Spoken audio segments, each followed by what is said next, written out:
Hey guys, welcome back to my channel. Today I am doing the Reader Problems book tag. You know that I love book tags, I love watching them, and I love creating them, so I thought this video would be a fun one to do. I've certainly had many reader problems in the past, so I'm excited to see what kind of problems this tag delves into. And stay tuned to the end of the video to watch my review on this awesome reading lamp, because one of my biggest reader problems is, of course, lighting. I can never get the right lighting and I'm always hurting my eyes. So this is a major reader life hack. I will put the link in the down bar of my video, and I will have a little review toward the end of the video after the tag. So without further ado, let's get into all of my reader problems. Question number 1.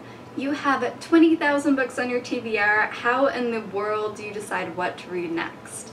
So yeah, I do feel like I have 20,000 books on my TBR, but what I usually kind of do is just go by either deadlines I have or what I'm feeling, and usually deadlines win, which kind of stinks, but if I have a book review that needs to come out soon, of course I have to read that book first, and it's a priority above the others.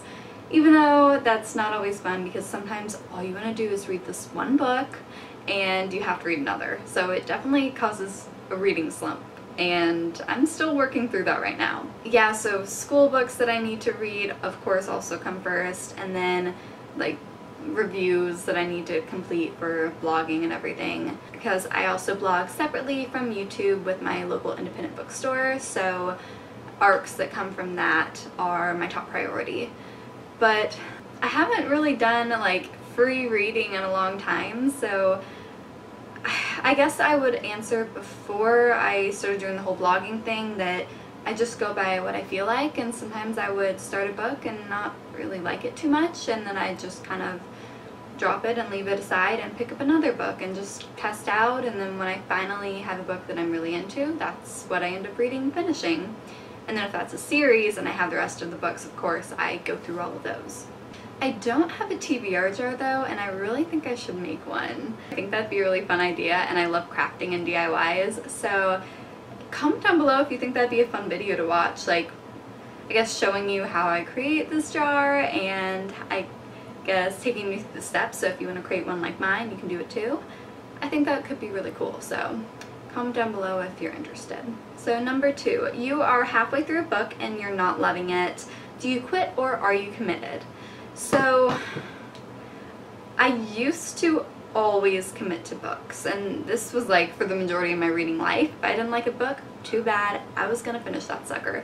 But now I guess I don't really have as much time, and because of my lack of time, I know that the books that I'm reading I really want to be enjoying, because I just simply don't have enough time to read everything. And so if I'm going to be reading, I want to read something that makes me happy and excited and that I'm passionate about. So I would say I quit the book, but I don't permanently quit it. I'm always open to trying to read it again, but for the time being I kind of set it aside and move on to something else.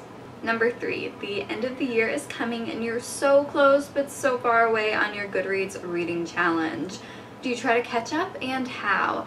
Yeah, so anyone who follows me on Goodreads, you might be wondering like what's up with my reading challenges, and they're very weird. So this is a long story, but a couple years ago I was like 5 books shy of my reading challenge or something, and I was reading like 50 books that year, so it wasn't so bad and everything. I still read a lot of books, but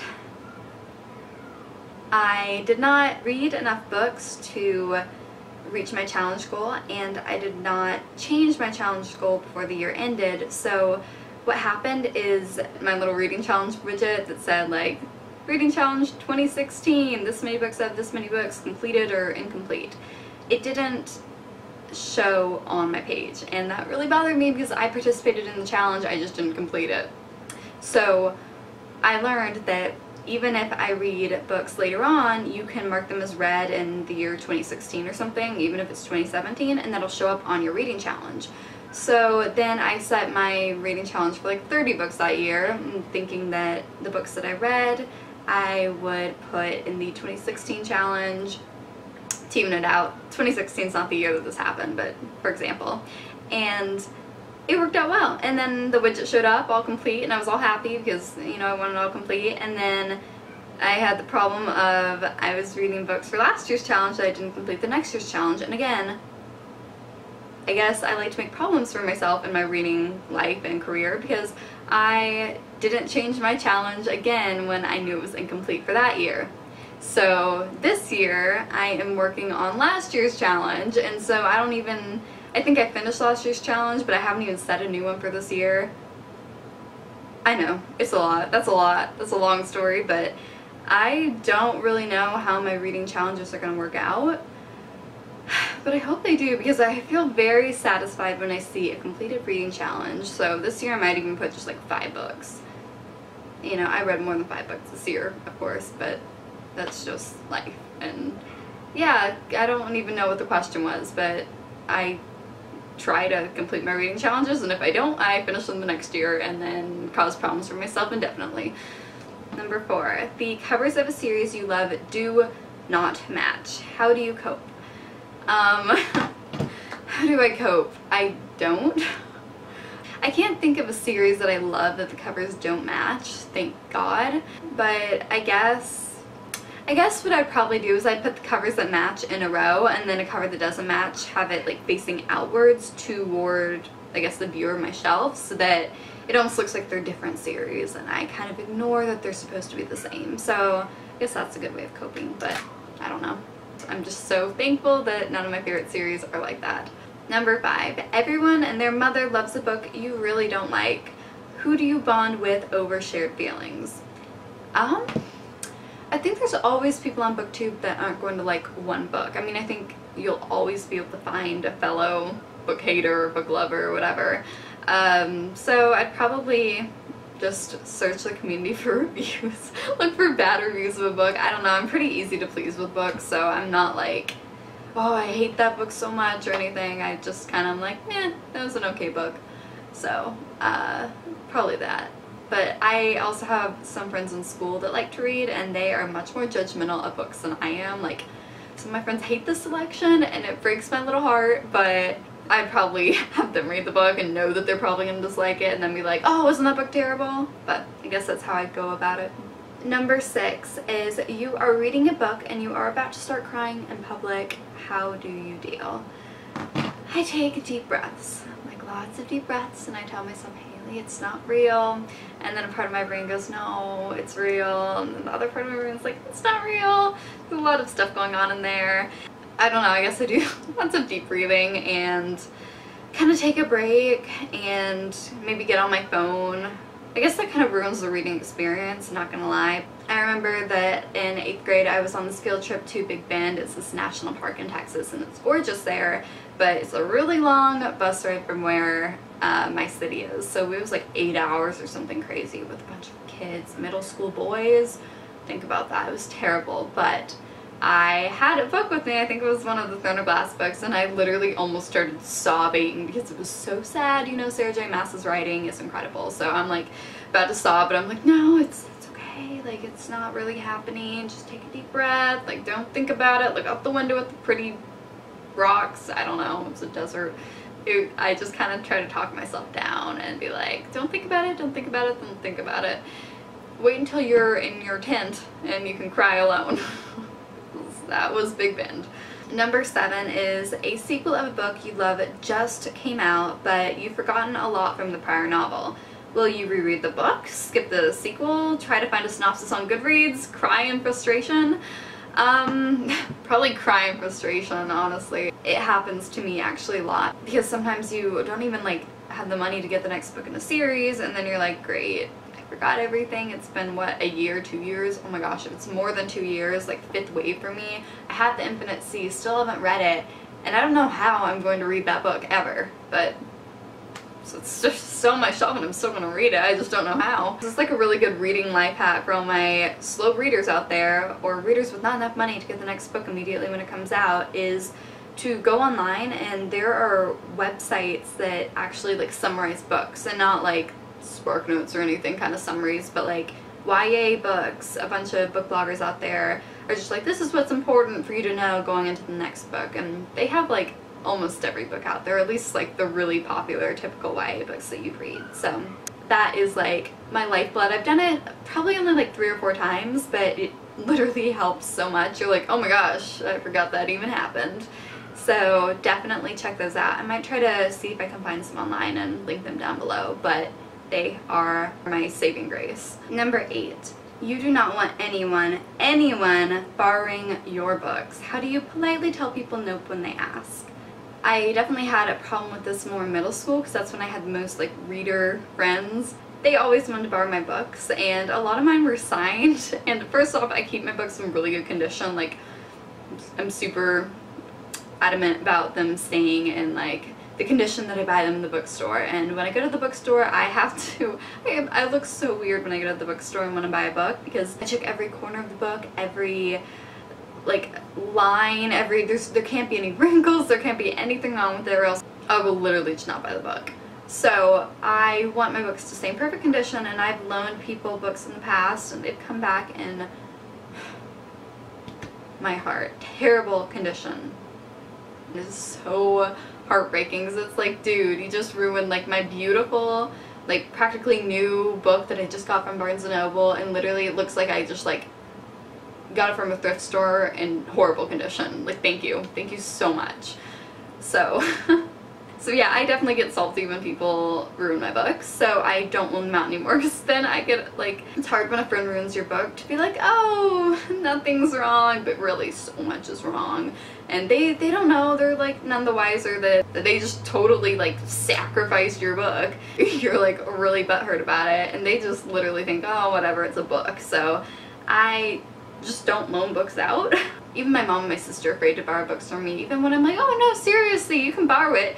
Just take really good care of it. You can't eat when you're reading it, you can't drink anything when you're reading it, and you can't leave it on your bed, you can't leave it anywhere, you have to very carefully put it back on the bookshelf. Like, they're like terrified of me. So I just tell people like, oh, I don't really loan out books. I've had some bad experiences in the past, and a lot of them are signed or something like that. So I try to be as nice as I can while also being like strong, because I've also had people that I say that and they're like, oh, I won't do anything, and you're like, I know that you'll probably ruin it.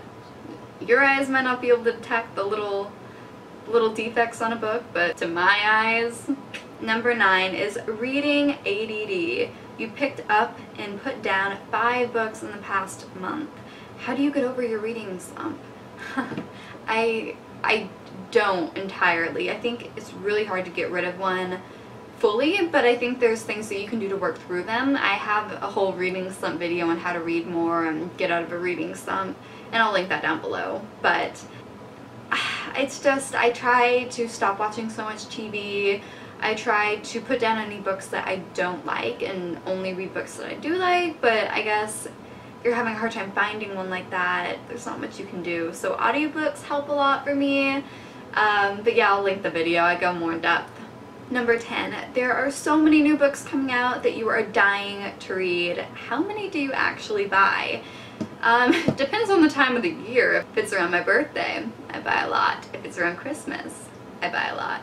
But if it's any other time of the year, I probably won't even get to buy a single one. So I definitely feel like a lot of books do come out in the fall. My birthday is in August, and Christmas is Christmas, you know, December. So I usually get a bunch of my fall books. I always go to a book festival that happens in the fall where I live, and there's all these amazing books that I want to buy, and a lot of them are new. So my parents are kind enough to buy them all for me, and I get them signed.